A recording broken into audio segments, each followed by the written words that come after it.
Cake for breakfast? This honey lemon olive oil bundt cake is about to become your new favorite. Let me show you how to make it.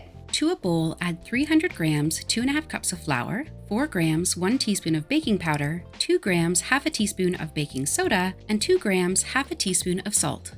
Give that a little whisk to combine all of the ingredients, then set it aside.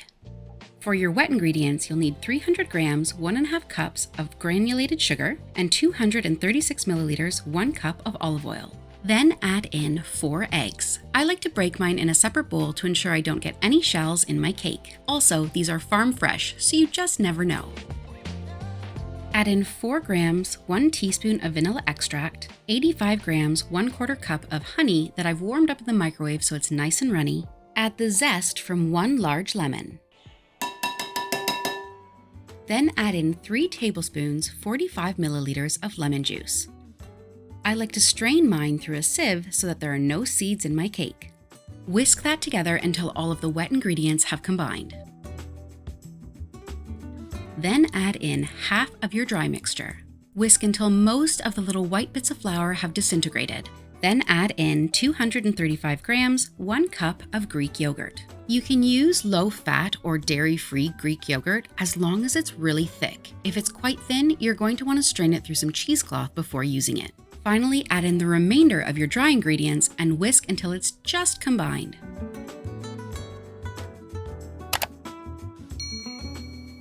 Once you've got everything mixed together, you want to work quite quickly to get it into the pan and into the oven because the lemon activates the rising agents and it'll cause them to start bubbling up straight away. Preheat your oven to 175 degrees Celsius or 350 degrees Fahrenheit. Ideally, no fan for this recipe. I'm using a standard size bundt pan. You want to make sure to really butter and flour every single groove of your bundt pan. Once you've coated the entire thing with butter, sprinkle on some flour starting in the middle section, and then roll your pan around until the entire thing is completely coated. Once all of the surfaces are covered in flour, give your bundt pan a really good tap to remove any excess and tip it out of the pan. If you have a baking spray that has the flour already mixed in, that's an excellent option. Any 10 to 12 cup bundt pan will be perfect for this recipe, but you could also do it in a 10-inch springform pan if you haven't got a bundt. What I'd suggest if you're doing this in a springform is to get a flour nail, stick it in the middle of your pan before you pour your batter in, and that will help the cake cook evenly from the inside as well. Pour the batter into your bundt pan, turning while you pour to make sure it's nice and even. Then give the pan a little tap so the batter settles, then into the oven. This needs to bake for 45 to 55 minutes or until your cake is beautifully browned and a skewer comes out clean. If you see any wet bits of batter on your cake tester, leave it in for another few minutes. Let the cake cool in the tin for about 10 minutes and then flip it out. If you let it cool completely in the tin, it will seize up and you might not be able to remove it. While it's still warm, let's baste our cake with a syrup. For the syrup, you'll need 20 grams, 1.5 tablespoons of lemon juice, and 40 grams, 1/8 cup of honey. Again, I've warmed up the honey just to make sure it's nice and loose. And then drizzle all over your cake.